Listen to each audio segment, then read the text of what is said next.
What's up, everyone? It's day 43 of 75 Hard. I just finished my second workout of the day. I did my 45-minute outdoor workout, which consisted of a 35-pound ruck for the entire time.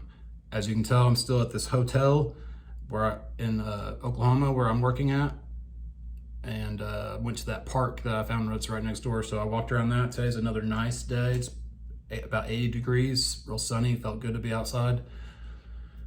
Last night at work, simple. I just had to do my simple tasks that I do, each hour, which is not much. So basically, I'm just going to say I did nothing but sit in my truck, which is fine. It's nice to have a job like that. I'm getting paid the same amount as I would if, actually I'm getting more because I was on that job by the Dallas Cowboys stadium and I was getting paid crap.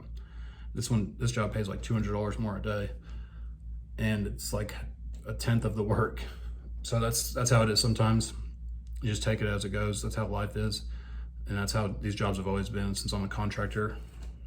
I did have another position possibility come up to where I'm going to have an actual set schedule and even be closer to home. So I'm going to look into that, or I'm going to put in for that. That's what I mean.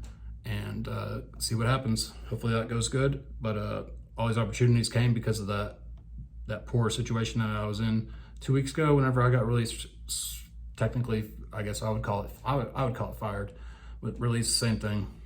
All these jobs I go on, I get released at the end of it when they're done with me, and that's what they call it. I don't always get fired, but that job, I would say I got fired.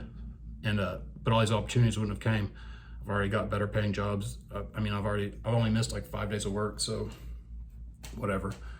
And I'll be busy. And if that other job position is what I get, then great. But if not, I'll just keep doing what I'm doing.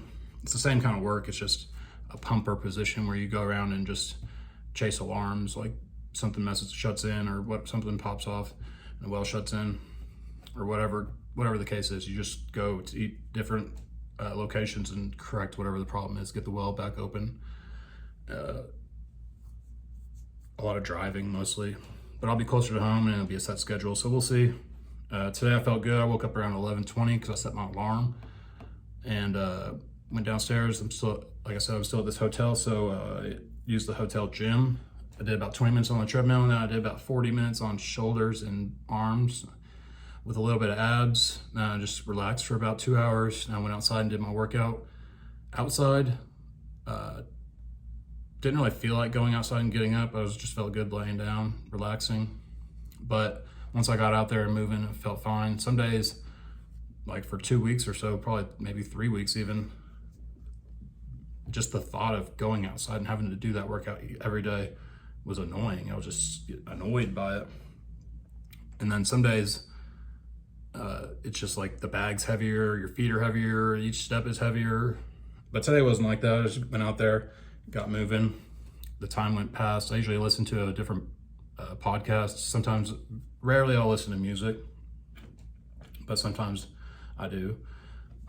The diet's going fine. Still not really having a big appetite today, which is good because, like I said, I was sitting in my truck pretty much the whole shift, and it's easy for most people do this. They just eat out of boredom, and I don't do that because I'm doing the program, but I have in the past. So even whenever I wasn't doing the program, I would just not buy things, because if I buy it, I'm going to eat it.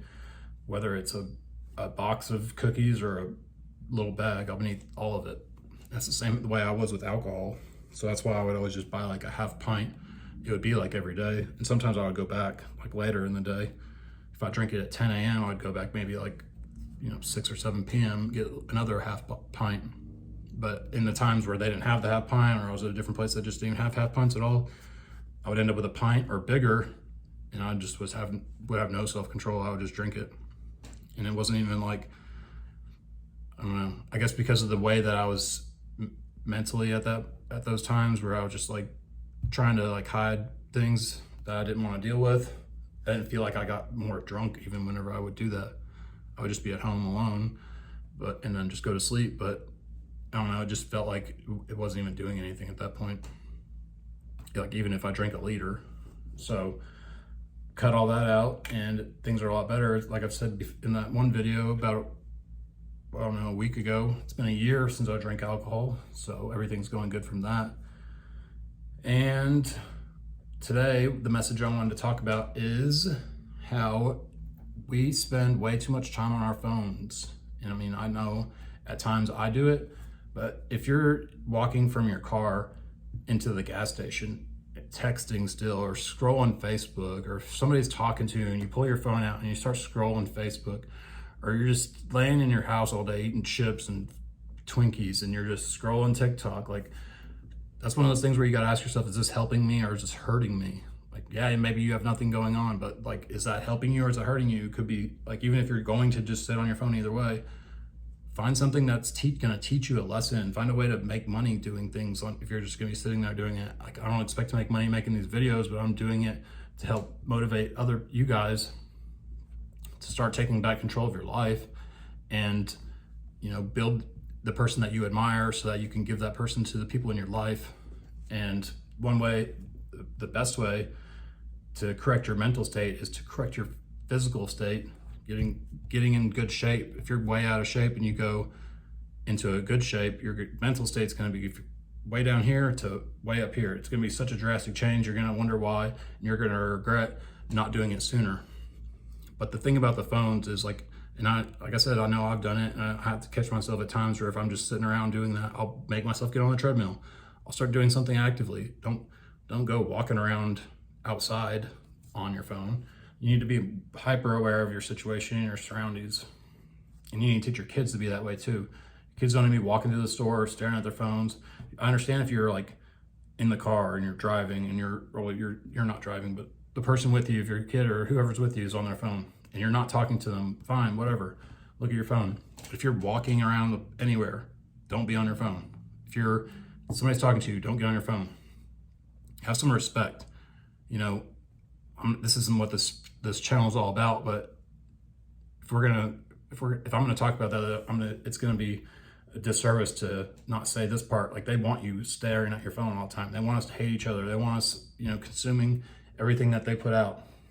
If you look at the algorithms for like TikTok and what shows up in the like For You page is what it's called, where it's just random stuff that's usually stuff that you've seen before, I believe, or I don't know how they decide what's on there, but the stuff that they show us here compared to what that kids or people in China are watching, it's like they're watching stuff that's going to teach them, how to do better in life. And we're looking at, kids eating whatever, cinnamon or something.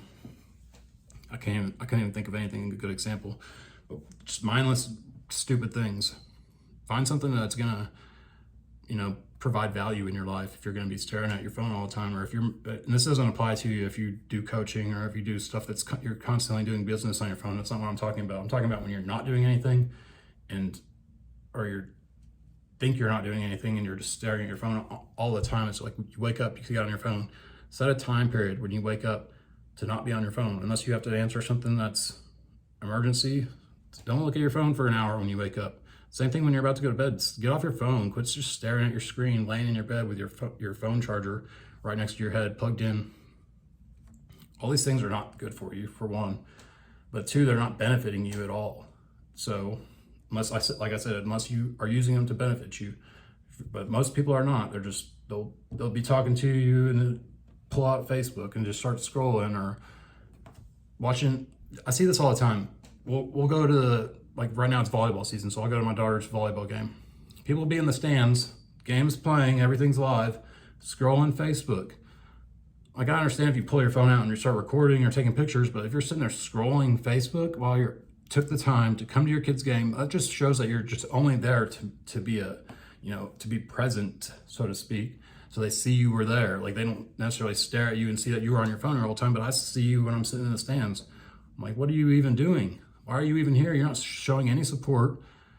Like, I just don't get it. I understand how I used to be that way, but once you start being aware of taking back control of your life, those are the things that you see other people doing, and you're just like, is that how I looked when I did it? People are literally just sit like this. People sit.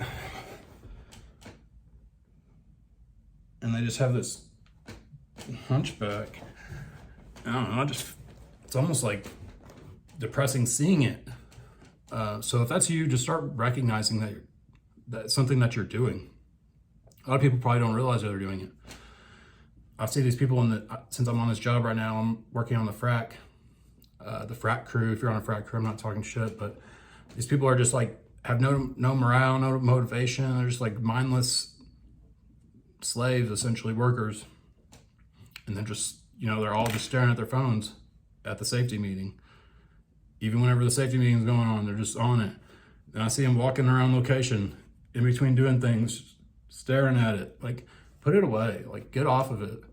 You can find other ways to like look at things and be aware of your surroundings, be aware of the situations. Like, especially out where I'm at, if people are doing that, or if you're at your kid's game, like there's a time and place for it. Okay, let's just say that. And most of the time that you're doing it is not the time or the place. So just start being aware of that. Be conscious of it. Find ways to make money if you're going to be doing it, or like I said, if you're going to be doing it, get on the treadmill and walk. Get on the bike and ride, not around, but stationary, and start being more aware of what you're doing with each decision that you make, so that you can start building yourself into the person that you have always wanted to be. If you haven't started or listened to episode 208 yet, I suggest you go to listen to that on the Real AF podcast. You can learn about the 75 Hard and Live Hard program. I want you to listen to that and then commit, make a plan, commit, and get started tomorrow. There's some of you that are following along. Some of you are almost done. Some of you started at the same time as me, which is more than halfway done. Keep it up. It's well worth the result. Like I said before, I've done this program last year. Completely different physical state, but the mental state restructure is just like a million times more growth. So something you'll never regret, and also it will be something that you regret you didn't do sooner. Just like whenever you lose the weight finally, just like whenever you do all the things that you've always said you would want to do, you get done with it, you realize it wasn't as hard as you thought it would be, and you regret not doing it sooner. So to take back control of your life, start the program. It'll put you well on your way, if not all the way to where you expected yourself to get by doing the program, and then go from there to further into your life to become the life that you wish you had. And with that, I got probably 20 minutes. Probably upload this video and have to just go straight out the door. I got work tonight, so I'll be back tomorrow for day 44. Peace.